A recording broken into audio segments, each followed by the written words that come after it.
Do you have mountains of extra Pokemon cards? And would you rather have fistfuls of cash instead? Well, if you've been collecting Pokemon cards for any length of time, chances are that you can get started selling on TCGPlayer with little to no money. And depending on what you have to sell, you could see some pretty quick results. You could also use TCGPlayer to scale to a proper business, which is exactly what I'm doing. Hey there, Harley here, and guess what? It's Business Talk Tuesday!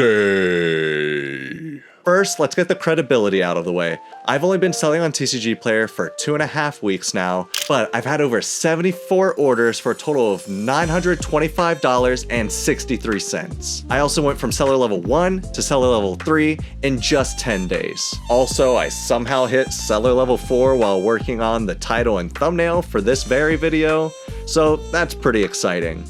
And today marks the 18th day of selling on TCGPlayer. In this video, I'll walk you through exactly how I got started selling cards on TCGPlayer and the different things I did to hit seller level 4 in just 18 days. I'll also have some tips and tricks for you along the way too. So let's get into it. Alright, first things first, go ahead and fire up that browser and go to tcgplayer.com. Once you're here, click the Sell With Us button in the upper right-hand corner, then click Start Selling. You'll have the option to create a new account or log in with an existing account. I personally want to keep my selling account and my personal account separate, so I went ahead and created a new account. After going through the sign-in process or account creation steps, you'll be on this homepage. As you can see, there are several tabs across the top here, and we'll get into those in a moment. But first, we want to go ahead and set our shipping rates. So click Set Your Rates. Shipping rates are very important on TCGPlayer because when a buyer is browsing listings, it automatically organizes everything from least expensive to most expensive. And the shipping cost is calculated in the total listing price. So if seller A has this Umbreon and Darkrai GX card listed at $89.99 with free shipping, and seller B has the exact same card listed for the exact same price, but has even 1 penny in shipping fees, seller A will be listed first. Now, why is this important? Well, in the beginning, you have to charge for shipping. And this puts you at an even greater disadvantage for listings. It's going to be very hard to sell cards in the beginning if you aren't the lowest price option. I mean, why would you buy a card from an unknown seller with 0 feedback and 0 sales if you could buy the same card listed at the same price from a trusted seller? Exactly. So unfortunately, you need to be the cheapest price on the list if you want to make quick sales in the beginning. So go ahead and hit Edit Shipping and set your small shipping to the cheapest possible. Since you're just starting out as a level 1 seller, 99 cents will be the cheapest shipping charge possible. If you plan to sell items other than single cards, you may want to update your other shipping options as well. One thing I learned after making some lower value sales is that TCGPlayer charges buyers $1.27 for shipping if the order is less than $5 total. That discounted 99-cent shipping doesn't kick in until the buyer spends $5 or more. Now, quick note here, you can either set your shipping cost as cheap as possible to stand a better chance of making quick sales and leveling up your seller account as quickly as possible, or you can increase your shipping rates. This will add a little bit margin to your sales and you'll make just a little bit more money overall, but it will probably slow down the amount of sales you make in the beginning. Once you're an established store, you can always come back here and adjust your shipping rates either up or down, depending on what needs you have. And generally speaking, higher shipping rates don't have quite as big of an impact on larger seller level 4 stores that have good feedback and sales history. If you're unsure what seller levels are, we'll review those a bit later. Now that your shipping is set, it's time to go over how cards are listed for sale. There are 3 basic steps to listing your card for sale on TCGPlayer: conditioning, market research, and finally, listing. First thing I want to do is condition your cards. In the beginning, you can do this one at a time as you list your cards, but eventually, you'll probably want a workflow in place that improves your efficiency. Side note, one of the best but definitely time-consuming ways to organize your cards is to first condition them, separate them by condition, then separate them by set, and alphabetize them within that set. This will make the cards much easier to find when you actually make sales, but I currently don't do this because I don't have a large enough quantity of cards even listed in the first place. Alright, back on track. If you're unfamiliar with how to condition your cards, TCGPlayer includes a handy dandy conditioning guide here on their website. To get there, first go back to your home screen and then click Condition Your Cards. It'll pull up TCGPlayer's card conditioning standards. First you'll see a table of contents, then an introduction, but the first thing we're looking for is the definitions of the different imperfections you can find on cards.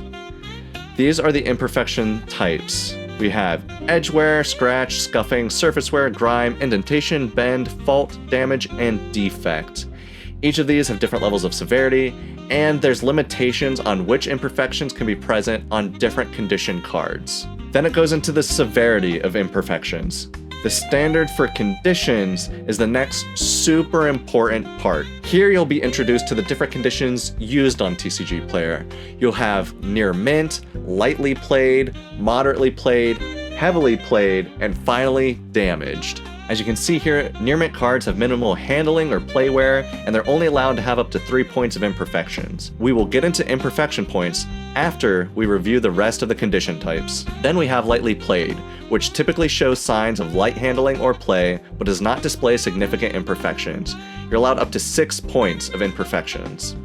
Moderately played is a little bit worse. It typically shows significant play, use, or wear, and it's allowed up to 12 points of imperfections.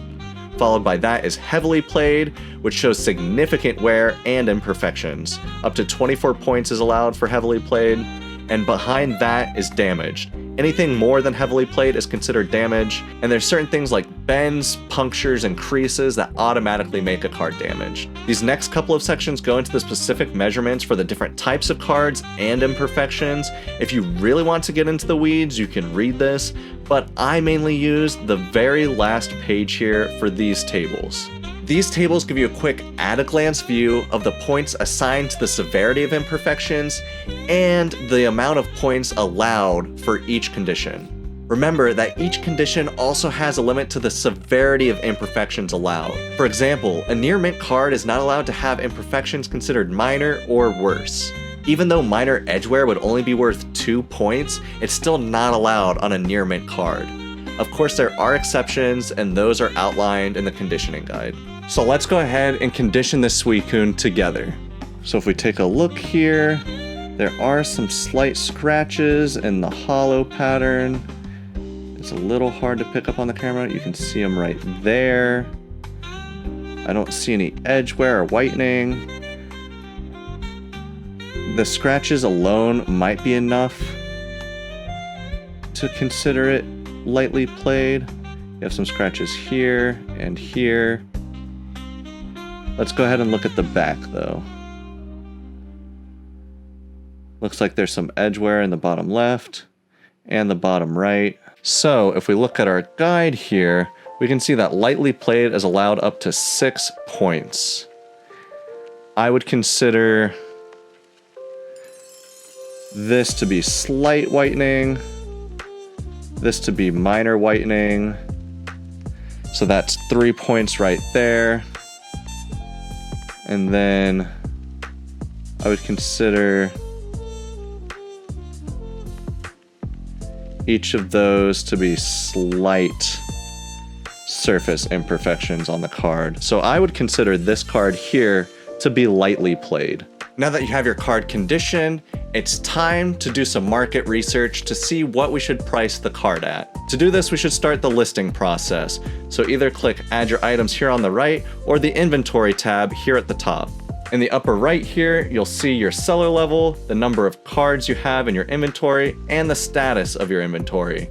You'll start out as seller level 1 with an inventory limit of 100 items. You can also set your inventory as live or hidden using the edit link here.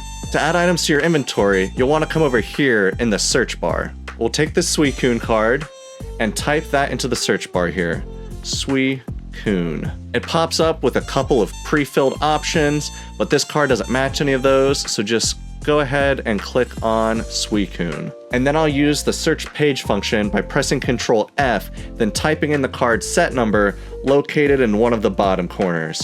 For this one, it's card number 30 out of 122. So we'll put in 30, and here it is, 30 out of 122, but it's not the Cosmos Holo. It is... Looks like we have to go to the next page here. We'll search for 30 again.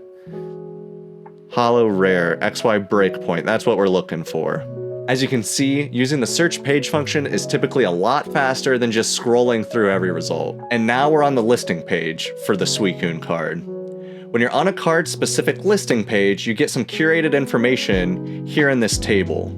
You'll see the lowest listing price, the last sold price, and the market value of the card in each of the available conditions. While this information is useful, I would recommend using the TCGPlayer Live Prices button right up here. So go ahead and click that, and it'll pull up the card live on the site. You'll first want to filter the proper condition that your card is in so that you can compare it to similar condition cards. Then scroll down.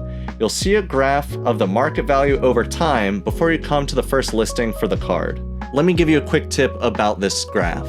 While it does show the change in value over time, the more important thing that it shows is a card's liquidity. Now, liquidity just means how quickly a card sells. The more liquid a card is, the quicker it sells. The bars here behind the line graph show how many of this exact card have been sold. When you first get started, it's much easier to sell more liquid cards because more of them are being purchased on a daily basis than less liquid cards. So try to stick to cards that sell more quickly.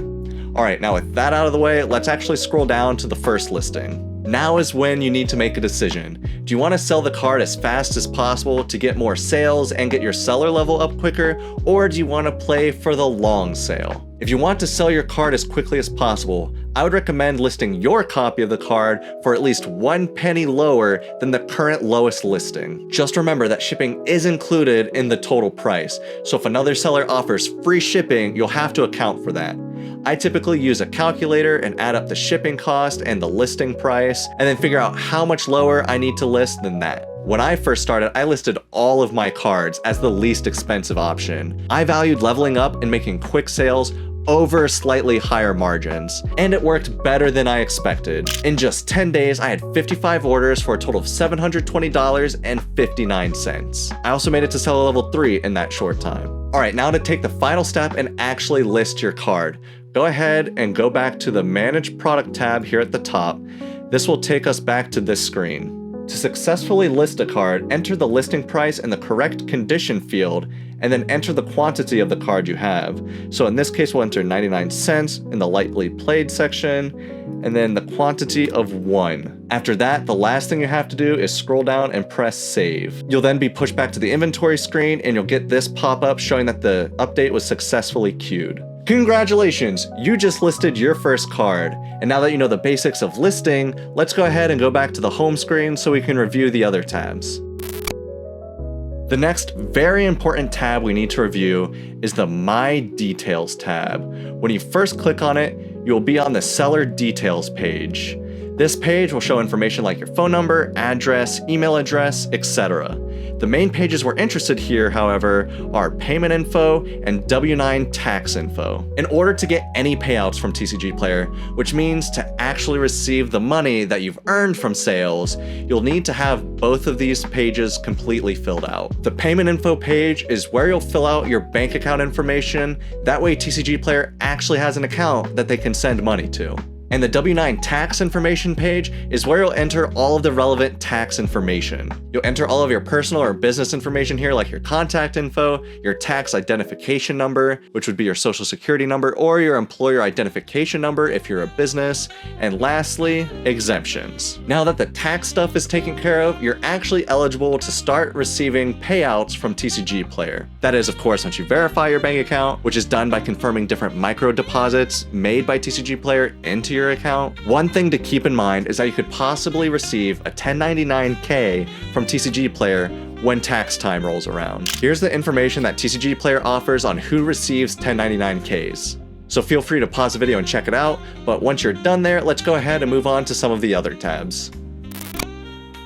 We've already reviewed the Inventory and My Details tabs, so let's go ahead and review the Pricing tab. The Pricing tab is how you access different pricing tools offered to level 4 sellers. I literally just hit seller level 4 while working on this video, so I haven't had a whole lot of time to explore this tab yet, but based on what I was quickly able to figure out, you can very easily match either TCGPlayer low pricing or TCGPlayer market pricing for each card in your inventory. The main difference between the Inventory tab and the Pricing tab is that you can display all of your inventory at one time by selecting My Catalog only in the advanced filters.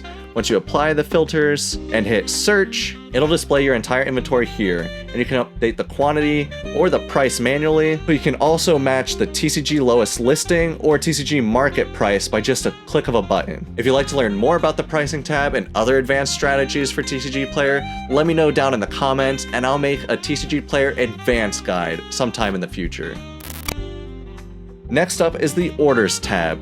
This is where you'll find all of your current and past orders from buyers. By default, it'll show your open orders, which are just orders you haven't fulfilled and shipped out yet. You can filter by all, which as the name suggests will pull all of your orders, whether they're completed, in transit, or open. You can also filter by ready to ship. Now let's go over how to process an order. To access a specific order, you have to click on the order number here on the left. At the top, you'll see the buyer's name and shipping address, as well as options to print out the packing slip and different contact options. The last thing of note is the ability to offer full and partial refunds here at the top. If you scroll down a bit, you'll see the shipping information section on the left. You'll use this section to either add a tracking number or to ship the order without tracking. TCGPlayer suggests adding tracking to any orders above $20 in value. Either way, by entering tracking information or marking it shipped without tracking, it'll be marked as shipped. Another very important thing to note is that every order must be shipped out within 48 hours. Now, TCGPlayer doesn't count weekends or holidays in this 48-hour window, which is pretty nice. On the right side, you'll see a feedback section. This is obviously where you can see if the buyer left feedback on this specific order. Any feedback left is usually shown here before it pops up in your actual feedback tab. For some reason, it usually takes an additional day or so to pop up there, and your feedback tab is only updated once a day. The next section here on this page is the transaction details. Here you can see the price of the product sold, the shipping charges, the total for the order, any fees charged, and then the net amount that will actually be paid out. Note, now you may need to pay taxes on this net amount. If you're unsure whether you need to pay taxes on it or not, you should work with a professional CPA. I mean, you could always try to figure it out yourself, but you should be honest about your own limitations. If it's something you're not comfortable with, just go to a professional for help. You do not want to screw with the IRS. All right, just one more section to go over, and this is arguably one of the most important sections on this page, the product section. The product section shows which items the buyer actually purchased from you.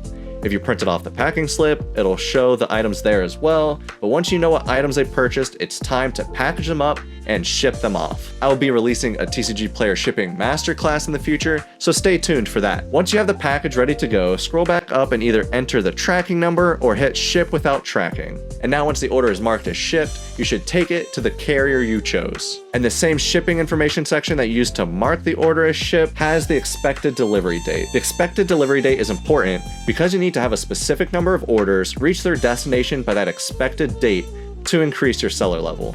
But we'll dive into those details later. The next tab is the Messages tab. This tab is self-explanatory, as it will just display the messages exchanged between you and your customers. After that, we have the Feedback tab. This is where it will display the feedback you've received from your customers. Feedback is also very important for increasing your seller level, so be sure to ship everything safely, condition your cards accurately, and respond to messages quickly. Getting feedback can be difficult in the beginning, so what I did is I took an energy card and wrote a thank you note on it and included that with every order to solicit some feedback. But this isn't absolutely necessary because TCGPlayer will give your order an automatic 5-star feedback if no feedback is left. This just doesn't take effect until several days after the expected delivery date, so it can take a while, and getting organic feedback is a lot quicker. And after feedback, you have the Payments tab. Here you'll see when you have scheduled or estimated payouts. You'll also see information like the number of sales, fees, refunds, and adjustments. The number to keep an eye on is the payment number. This is what will actually be deposited into your account. As you can see up here, payouts are initiated every Monday and Thursday and will completely transfer into your account and be accessible after 4 business days. Alright, now just one more tab to review before we go over seller levels and any additional tips and tricks. On the Reports tab, you'll see 4 different links to click: Audit Reports, Price Differential Report, Sales Summary Report, and Seller Sales Tax Report. The 2 most important ones in the beginning, at least in my opinion, are the Price Differential Report and the Sales Summary Report. The audit reports could be useful if you have employees managing your TCGPlayer seller account. Also, the Seller Sales Tax Report is good for keeping track of sales tax nexus in different states. But let's go ahead and review the audit reports first. The Audit Pricing Report is a report that will show changes in inventory quantities or prices listed. It doesn't show a change in inventory when you make a sale though, it only tracks manual inventory changes. The Audit Account Settings Changes Report also shows when prices are changed, but the more important thing that it does, and the main difference between the other report, is that it shows when your account settings are updated. Both the audit reports have the ability to add filters and a date range to the reports. Next is the Price Differential Report. Like I said earlier, this report is actually super useful even when starting out. This report will show you how your listed prices compare to TCGPlayer lowest listing and the market price. Unlike the pricing tool though, you can't quickly match prices with just one click. Instead, you have to click Manage, which will take you to the Manage Product page for that specific item. Then you can adjust prices and quantities on this page. Now, for my favorite report, the Sales Summary Report. Like most of the other reports, you can select filters and date ranges for the report, and then once you hit View Report, it'll spit out the results. As you can see, this report shows you things like your gross sales, number of orders, fees, and net sales. We'll quickly review each result. Gross sales means the total amount in sales you've made before deducting fees, taxes, and refunds. Order account is pretty self-explanatory, although it does include refunded orders as well. Then you have the product amount, which is the portion of sales generated just from the items you've sold. Total fees is all the fees that TCGPlayer has charged you, and they will be deducted from your gross sales. Shipping amount is the total amount you've charged for shipping. Total refunds is the dollar amount in refunds you've issued. Refunded orders shows the total amount for full and partial refunds. Refunded fees shows the fees that were refunded to you as the seller, and adjustments show the total dollar amount of adjustments made towards your seller account. Net sales minus fees is the total dollar amount for your gross sales plus refunded fees minus any fees charged and any refunds issued.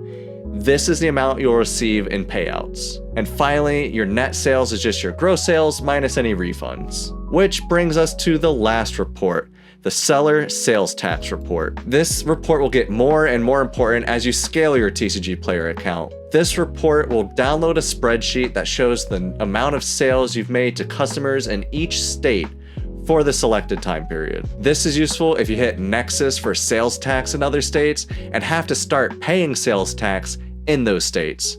Obviously, you typically have to pay sales tax in the state you're based in, but if you aren't sure, you should definitely seek professional help. The last tab up here, the Manage List tab, just popped up after I hit seller level 4. At first glance, it looks like a way to upload inventory in bulk and create buy lists and orders. But as I just hit seller level 4, I'm not really sure. If I do release an advanced tutorial for TCGPlayer, I will cover this more in depth. Now it's finally time to review seller levels. For information on seller levels, click the seller levels link here in the help files. It will open up this help article. You'll always start at seller level 1 with a new account, with the highest being seller level 4. Levels 1 through 3 are basically the tutorial for TCGPlayer because you don't get the full experience until you hit TCGPlayer seller level 4. There are also different limitations for each level, but you are allotted more inventory slots and higher values as you level up. With all that said, let's get into this help article. For seller level 1, which is where you start out, you're limited to 100 total items. Those total items cannot exceed $1,000 in value, and a single item cannot exceed $500 in value. You're also only allowed to list up to 100 items per day. To move to seller level 2, you need to have at least 2 orders that are delivered by their expected delivery date, and your feedback ratio needs to be 80% or above. Once you hit seller level 2, you get a huge increase in inventory size. You go from 100 items to 500 items. You also get a boost in the total value. You go from 1,000 to 5,000. item and $500 for a single item to $1,000 for a single item. The daily upload is also the same as the total limit. The requirements to move to seller level 3 is 11 orders being delivered by their expected delivery date and having a feedback ratio of 85% or above. At seller level 3, you get a huge increase in inventory. You go from 500 to 50,000 items. You also get an increase in the total value. It's now up to $100,000 in total value of listed items, and a single item cannot exceed $20,000. And there is no maximum inventory entry limit. This means that if you have 50,000 items listed, you sell all 50,000, you can keep listing up to that 50,000 limit over and over and over. Not that that is likely to happen, but it's cool, I guess. The requirements to move to seller level 4 is to have 51 orders arrive by their expected delivery date and have a feedback ratio of 90% and above. And once you hit seller level 4, you unlock all the cool stuff. You get unlimited items, you get custom shipping options, you get the pricing tools, and you get the listing tools like I mentioned earlier. The road to seller level 4 can be long and difficult, but this beginner's guide is my roadmap to help you reach that goal quicker and easier. So let's go ahead and go over some additional tips and tricks that I have to help you along the way. My first tip is to try to only list cards that are worth $1 to $2 or more. There are a couple of reasons for this. The first being that more valuable cards are generally more sought after and sell quicker. The second reason for this is that you don't want to lose a ton of money starting out. If a card is worth about $1 market value, the lowest listing might be for about 60 cents if you're lucky, and if you want to make a quick sale, you'll have to list even below that. If you pulled the card yourself, you probably have 50 or 60 cents into the card based on MSRP, so you'll either be breaking even or making just a little margin on the sale. And the third reason piggybacks off the first reason. As a level 1 seller, you can't list that many items for sale. As a level 1 seller, you can only have 100 cards listed, so you want to make every slot count. To do this, you'll only want to list cards that you know you can sell quickly. That way you can actually level up quicker. Now there are some exceptions to this first tip. If there is a very liquid card worth a little less than $1, but it's super playable and will sell super quick, you might be able to list it, especially if you have a full playset. Now, if you're not familiar with the term playset, that just means you have 4 copies of the card. The reason this is called a playset is because in the actual TCG card game, you can have up to 4 copies of most cards in a deck. My second tip is to help you if you don't have a bunch of cards worth more than $2 to list. And this won't help you make as many quick sales, but it will help pad your margins. I recommend having a price floor for all of your cheaper cards. A price floor is just a bottom limit for how low you're willing to sell your cards. And I would recommend a price floor of about 25 cents starting out. And you can even set higher price floors for reverse holos and bulk hits. And having a price floor just means that even if the card is worth only a penny, you would still list it for 25 cents. Now this will probably slow down sales for some of the cheaper cards, but as long as you have a large variety listed, you will pick up sales here and there. The main driver for these sales being a situation like this. A customer sees one of your more valuable cards, which is listed below market price, and they add it to their cart. They then browse your store and they see some other cards that they need to complete their deck or their master set, and they're willing to go ahead and pay the 25 cents for the 15-cent card because they're already paying you for shipping. The alternative would be paying another shipping fee to a different seller. My third tip pairs well with tip number 2. Try to list cards within the same sets. This can help you make those extra sales that I mentioned. If you have a handful of double rares, illustration rares, or ultra rares from a specific set listed, make sure that that is the set that you're listing cheaper cards for, with a price floor. This tip is also good because you may sell multiple higher value cards to the same buyer if they're trying to complete a set. So I would recommend picking just 2 or 3 sets that you have a lot of hits for and list those sets specifically in the beginning. My fourth tip is to list as many cards as quickly and as often as possible. Every card you have sitting around unlisted is just another potential sale gone to waste. Of course, list within reason. You don't want to list only a bunch of bulk that will take forever to move. All the prior tips apply here. Tip number 5 is to ship out orders daily. If you get an order or multiple orders in, set a time during the day to go through and package all those orders. Then take them to the post office or your preferred carrier as soon as possible. The quicker you get orders out, the quicker they get delivered, and the quicker you get feedback, completed sales, and payouts. And my last tip is to watch my TCGPlayer shipping masterclass and conditioning guide videos that I'll be releasing sometime later. Conditioning cards incorrectly or having a card get damaged during shipping are the quickest ways to get negative feedback or to have to issue refunds. Hey there, Editing Harley here with 2 bonus extra tips that I forgot to add to the script. Anyways, bonus tip number 1. This has to do with starting with little to no money. If you're a collector and you already have tons of Pokemon cards, you probably already have the supplies to keep them safe as well. If you have cards, penny sleeves, and top loaders, you're most of the way there. Other than that, all you pretty much need are some plain white envelopes, printer paper, ink, and stamps. And for these, you can just stock up a little bit in the beginning and then replenish as you go. This will keep your starting costs really low. I, however, took a slightly different approach. I bought a ton of bulk supplies right up front. So it was more expensive, but it will be cheaper in the long run. And tip number 2 is for you if you don't have a bunch of Pokemon cards. I would recommend buying collections over buying bulk in the beginning, especially if the collection has a bunch of cards worth $2, $5, $10 or more dollars. These cards should be much easier to flip than bulk cards and should lead to faster sales. When I buy collections, I usually offer around 70% for most cards, and for higher value big hits that I know will sell quickly, I offer a little bit more than that. It's kind of a case-by-case basis though, depending on what it is. Now that you know all the tips and tricks I use to speedrun to seller level 4 on TCGPlayer, be sure to check this video out up here to see the behind the scenes look at my first month in business. I'll catch you guys next time.